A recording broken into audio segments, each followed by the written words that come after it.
Hello दोस्तों, विशिष्ट short hand channel पर आप सभी का बहुत बहुत स्वागत है।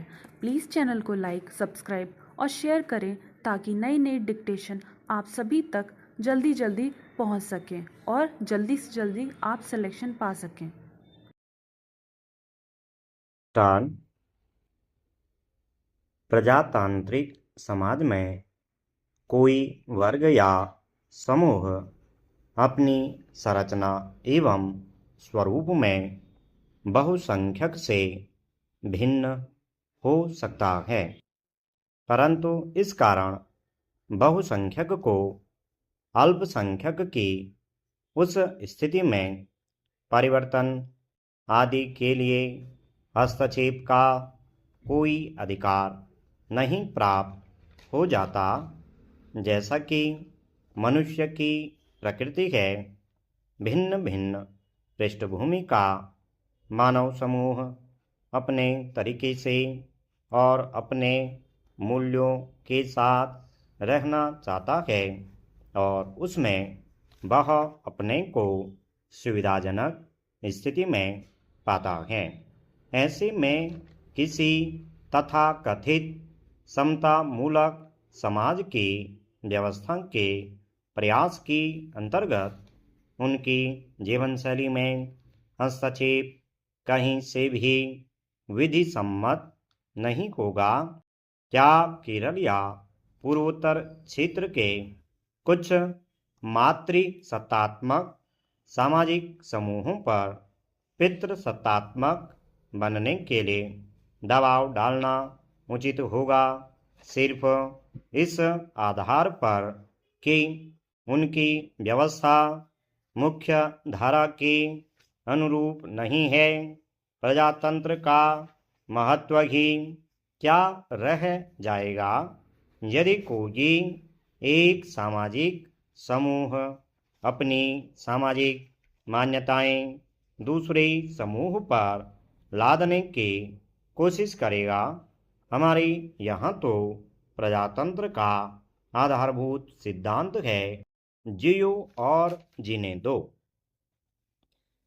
विश्व की लगभग हर भाग में सांस्कृतिक विविधता की स्थिति है और भारत भी इसका अपवाद नहीं है। भारत में धार्मिक मान्यता, रीति रिवाज, पहनावे, खान पान, भाषा, नृत्य आदि अनेक चीज़ों में पर्याप्त विविधताएं हैं। कुछ विशेष क्षेत्रों की संस्कृति अन्य क्षेत्र के लोगों के लिए अद्भुत या विचित्र अथवा हास्यास्पद भी हो सकती है, परंतु इस कारण किसी प्रकार का उपहास प्रजातांत्रिक मूल्यों का अपमान होगा। नागालैंड और मेघालय के नागाओं और जयंतियों को अपनी संस्कृति से उतना ही या संभवतः अधिक लगाव है जितना शेष भारत के उप व भारत के बहुसंख्यक भारतीयों को अपनी संस्कृति से है। इसी प्रकार मंदिर, मस्जिद, चर्च या गुरुद्वारा संबद्ध धर्मों के लिए समान रूप से महत्व रखते हैं। किसी एक की कीमत पर दूसरे का निर्माण या ध्वंस कहीं से भी न्यायोचित नहीं है। प्रजातंत्र में सकारात्मक प्रतिरोधों का हमेशा सम्मान किया जाना चाहिए, परंतु प्रतिरोधी को भी अपने विचार दूसरों पर आरोपित करने का प्रयास नहीं करना चाहिए, क्योंकि ऐसा प्रयास एक प्रकार की हिंसा है जिससे प्रजातांत्रिक मूल्यों को आघात पहुंचता है। क्योंकि प्रजातंत्र में जनता अपनी भावनाओं एवं इच्छाओं को तर्कों के आधार पर स्थापित करती है।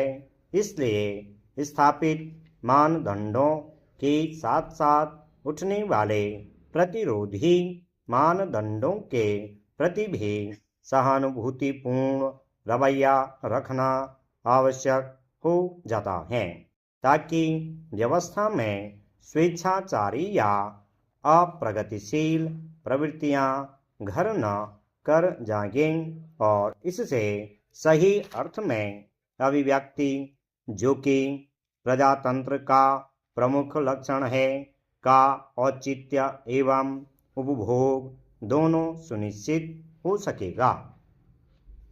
इस प्रकार प्रजातंत्र की प्रकृति एवं दर्शन को देखते हुए हम यह कह सकते हैं कि यदि किसी देश अथवा समाज में जो प्रजातांत्रिक होने का दावा करता है प्रतिरोधी स्वर नहीं उठते हैं या असहमतियां पैदा नहीं होती हैं, तो समझना चाहिए कि दावे में कहीं न कहीं खोट है।